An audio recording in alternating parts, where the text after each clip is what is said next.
오늘 제목이요. 천국 VIP 라운지 바꾸드가 읽히지 않는데 이해되시죠? 라운지에 갔는데 바꾸드가 읽히지 않을 때가 있습니다. 로마서 2장 25절 29절인데요. 일단 설교하기 전에 한 번 더 말씀 좀 읽었으면 좋겠어요. 왜냐면은 오늘은 바울의 의도를 조금 더 강조해서 얘기를 할 거예요. 내용을 가지고 하는 게 아니라 그 내용 뒷면에 숨어있는 바울의 의도를 가지고 여러분한테 설교를 할 텐데, 그렇기 때문에 내용을 더 잘 알고 있어야겠죠. 다시 한번 읽어보도록 하겠습니다.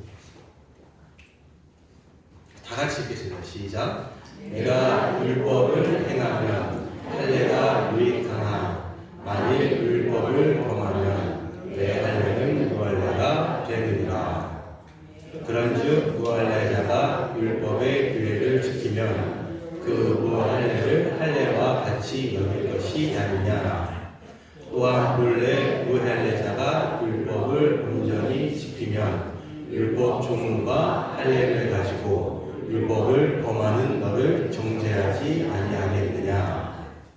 무릇 표면적 유대인이 아니요 표면적 육신의 할례가 아니니라. 오직 이면적 유대인이며 할례는 마음에 할지니 영에 있고 율법 조문에 있지 아니한 것이라. 그 칭찬이 사람에게서가 아니요 다만 하나님에게서이다. 네, 여러분들 놀이공원 아시죠? 혹시 안 가보신 분 계세요? 놀이공원? 롯데월드, 에버랜드 한번 곳을 옛날에는 어린이 경험관도 있었고, 지금도 있긴 하지만 과천 서울랜드. 근데 가면요, 놀이기구가 보통 사람 많을 때 시간 얼마씩 기다리죠? 에버랜드 가면 T 익스프레스 타려면요 1시간 이상, 2시간씩 기다려요. 그죠? 저 미국에 있을 때는요, 스케일이 달라요. 그 에버랜드에 한 4-5배 되는 것 같아요. 그렇게 넓은데도 사람이 꽉꽉 몰리거든요. 그럼 거기는 2시간, 3시간이 기본입니다. 그렇게 힘들게 얘기하면서 막 기다리고 있는데, 옆에 통로가 하나 또 있어요. 기다리는 통로가 있고 하나 또 있는데, 여기를 여유롭게 그냥 걸어가는 사람들 보신 적 있으세요? 있죠? 네. 그 무슨 자리예요? 예약하거나 아니면은 매직 패스, 익스프레스 티켓을 산 사람들이에요. 그러니까 일반 우리가 그 놀이공원을 즐기기 위해서 10만 원을 냈다라고 한다면 한 20만 원에서 30만 원 정도를 내면 기다리지 않고 타는 티켓이에요. 줄을 서지 않고 그냥 바로 들어가는 거. 네. 그래서 솔직히 그 길을 걷는 사람들을 보면은 그 표정들, 그 사람들의 표정을 보면 어딘가 모르게 나는 너희와 달라라고 하는 묘한 뿌듯함이 묻어나는 것 같이 느껴질 때가 있어요. 그렇죠? 네. 우리가 살면서 이런 VIP 대우를 은근히 좋아합니다. 비행기 탈 때도 마찬가지죠. 비행기 탈 때도 마일리지가 많으면은 마일리지가 높은 회원은 줄을 서지 않고 그냥 빨리 입장을 하죠. 그리고 식당에 가서도 그래요. 사장님 저 단골인 거 아시죠? 라고 얘기를 해요. 네. 그러면서 이제 서비스 하나라도 더 받기를 기대합니다. 여기까지는 좀 귀엽죠? 귀여운 수준, 여기까지는 좀 귀여운 수준이에요. 근데 이제 선을 넘을 때가 있어요. 그럼 이제 뉴스에 나옵니다. 뉴스에. 소위 갑질이라고 하죠. 갑질. 식당이나 백화점에서 화가 난 사람들이 단골 멘트로 하는 게 뭐죠? 너 내가 누군지 알아?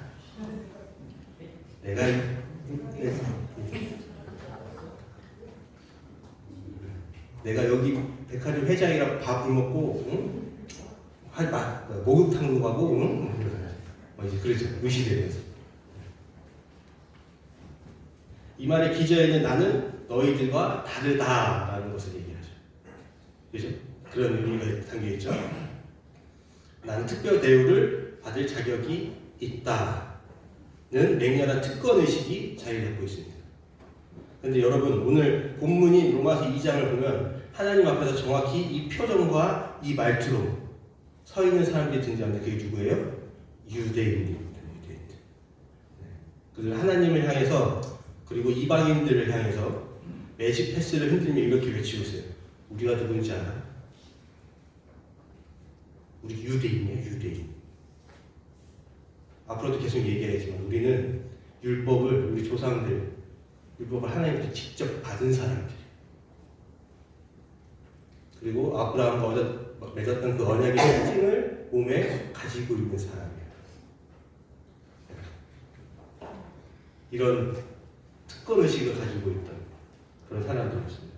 오늘 본문을 통해서 이 무서운 영적 특권 의식의 민낯을 한번 파헤쳐 보려고 합니다. 특권 의식이란 무엇인가요? 특권 의식.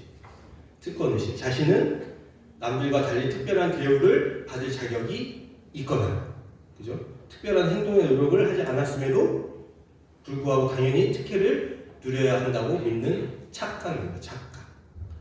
유대인들은 자신들이 하나님의 선택을 받았다라고 생각하죠. 틀린 말은 아닌 것 같아요. 네. 그 사람들을 통해서 하나님의 뜻을 계속 보여주고, 예수 그리스도를 보내주시고, 하나님의 그 계획을 계속 이루어가셨잖아요. 틀린 건 아닌 것 같아요. 그래서 선택을 받았고, 그 율법을 소유했어요. 율법. 모세오경 율법을. 그리고 몸에는 또 뭐가 있어요? 할례를 받았습니다. 할례. 다들 잘 아시죠? 할례. 다 했어요, 유대인들. 그리고 할례를 받았다는 사실만으로 구원의 프리패스를 얻었다고 믿고 있었어요, 그들은. 오늘날 기독교인들 중에도 이런 영적 특권 의식에 사로잡힌 사람들 종종 볼 수가 있습니다. 그들의 말과 행동에는 특징들이 나타나요. 특징. 여러 가지들이 있겠지만 제가 4가지만 설명드릴게요. 4가지만.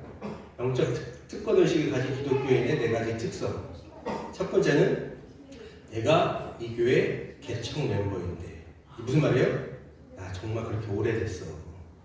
여기 오래 있었어. 라고 얘기를 하는 거죠. 그래서 내 신앙생활이 얼마나 됐는지, 내 직분이 무엇인지, 그 부모님의 신앙 배경, 나 모태 신앙이다 라는 것을 자신의 영적 계급으로 여기는 사람들이 있어요. 그럼 두 번째로, 저 사람은 기도가 부족해서 그래. 타인의 고난이나 실수를 쉽게 정지합니다. 쉽게. 어떤 일이 있었다라고 얘기하면 그냥 너무나도 쉽게 기도 안 해서 그래. 이렇게 할 수 있는 이유가 뭐예요? 자신은 영적으로 우월한 위치에 있다고 생각하기 때문에 그렇게 할 수가 있는 거겠죠. 그래서 긍휼보다는 판단의 잣대를 들이댑니다. 판단의 잣대. 세 번째, 내가 교회를 얼마나 헌신했는데. 교회 내에서 특별한 대우와 인정을 요구하는 사람들이 있어요. 물론 그 욕구는 누구에게나 다 있죠. 쉽지 않을 거예요. 그거 두드린다는 건. 자신의 의견이 관철되지 않거나 목회자의 관심이 이제 줄어들게 되면 이제 서운해지죠. 소위 우리말로 어떻게 해요? 삐지죠. 그리고 어떤 사람도 분노하기도 합니다.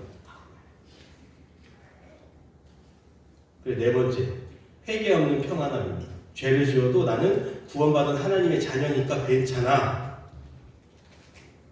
남의 합리화를 합니다. 십자가의 은혜를 면죄부처럼 남용합니다. 그래서 삶의 평화나 치열한 영적 싸움이 없습니다. 이런 일은 자주 있지는 않지만 종종 있더라고요. 종종. 우리가 쉽게 생각해서는 안 될 게 착각이라기보다는 우리가 하나님하고 관계, 회개해서 하나님의 자녀로 깨졌던 관계가 회복돼요. 그죠? 근데 그것만 생각하시는 분들이 계세요. 이웃하고의 관계를 생각하죠.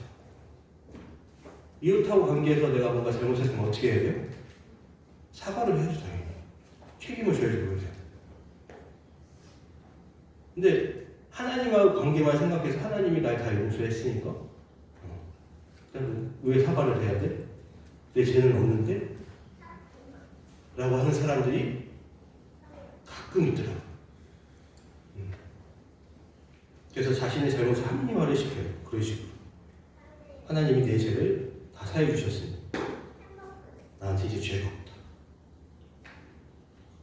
말도 안 되는 황당무계한 말이죠. 행동에 책임을 지셔야 됩니다. 하나님과 관계에서뿐만이 아니라 이웃하고 관계에서 하나님의 자녀니까 괜찮은 게 아니에요. 사과를 잘못을 하고 실수를 했다면 사과를 한번 해야죠. 그런데 우리가 그 특권에만 사로잡히면 하나님이 나의 죄를 사했다라는 그 생각에만 사로잡히면 세상 사람들이 하나님을 욕해요. 바로 이런 영적 우월감에 흠뻑 취해 있는 유대인들을 향해 바울은 아주 날카로운 메시지를 이제 들이댑니다. 지난주 설교에서도, 지지난주 설교에서도 2장에서 계속 설교했던 거죠. 17절에서 24절까지 유대인들에게 행함, 율법의 실천이라는 절대적 기준을 바울이 들이밉니다. 유대인들에게. 계속해서. 유대인들이 착각하고 있던 건 뭐예요? 유대인들이 착각하죠. 우리는 하나님의 선택을 받았고 율법책을 가지고 있으며 그리고 몸에 할례 흔적이 있으니 저 이방인들하고는 달라. 저 이방인들이 심판받을 거지만 우리는 심판받지 않을 거야. 우리는 심판받지 않아. 우리는 선택된 백성이야. 바울의 반론은 이거예요. 바울의 반론은 하나님은 율법을 가졌는지가 아니라 율법대로 행해 있는지로 심판하신다. 도둑질하지 말라면서 너는 도둑질하냐, 간음하지 말라면서 너희도 간음하느냐. 유대인들에게 질문했던 거죠, 그죠? 그래서 우리가 절대 오해하면 안 되는 것이 있습니다. 절대로 오해해서는 안 되는 것. 바울이 지금 유대인들에게 이제부터 정신 차리고 완전히 완벽하게 율법을 행해라 라고 하면서 독려하는 것이 아니에요. 그게 독려하는 게 아니에요. 율법 잘 지켜라 라고 얘기하는 게 아니에요. 그렇게 보일 수 있겠죠. 바울이 들이댄 행함의 기준은 유대인들의 지금 위선을 폭로하기 위해서, 그들이 뭘 잘못하고 있는지 그것을 지적하기 위해서 들이대고 있는 거예요.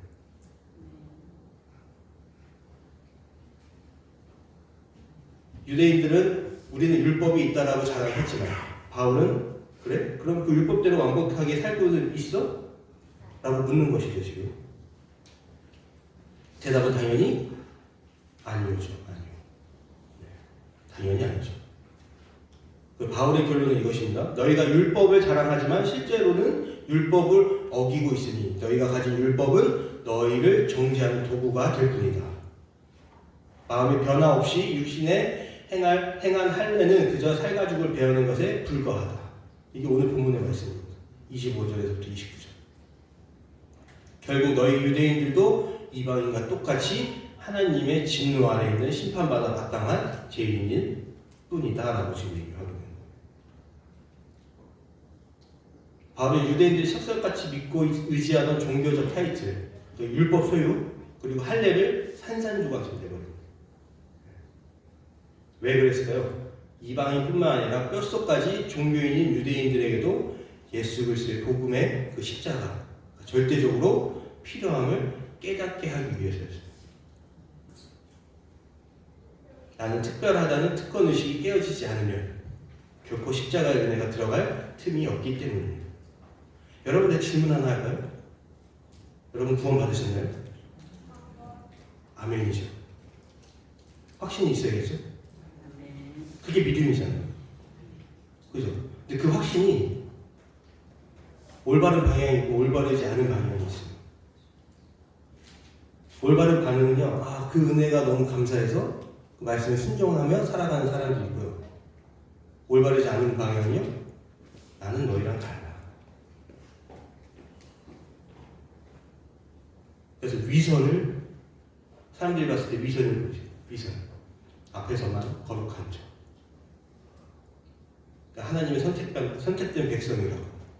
자기는 일반 사람들하고 다르다. 종교적 우월감에 사로잡히게 올바르지 않은 방향이에요.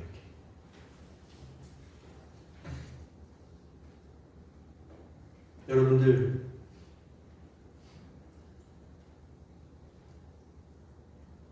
그 확신은 좋은데 아멘이라고 대답하시는 건 좋은데요.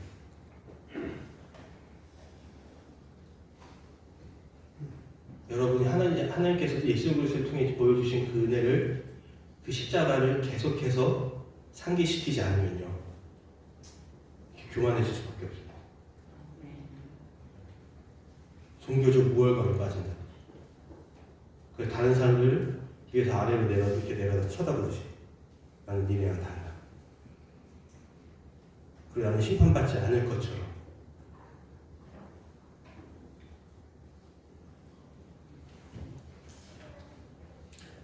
설교 제목이 왜 천국 VIP 라운지 바코드가 읽히지 않은 데인지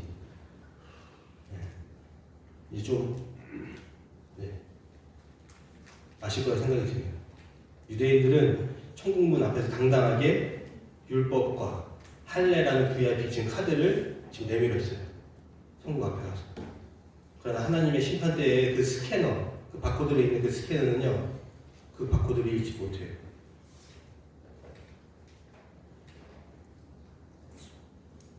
마음의 변화와 순종이 없는 종교적 껍데기는 하나님 나라에서 철저히 무효 처리되기 때문입니다.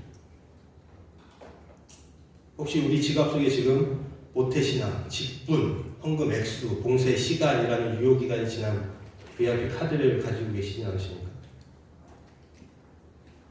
하나님 앞에 나아갈 때 우리가 내밀어야 할 것은 나의 종교적 이력이 아닙니다. 오직 나를 불쌍히 여겨달라는 상하고 통회하는 마음, 그리고 예수 그리스도의 십자가뿐입니다. 이걸 꼭 기억하시기 바랍니다.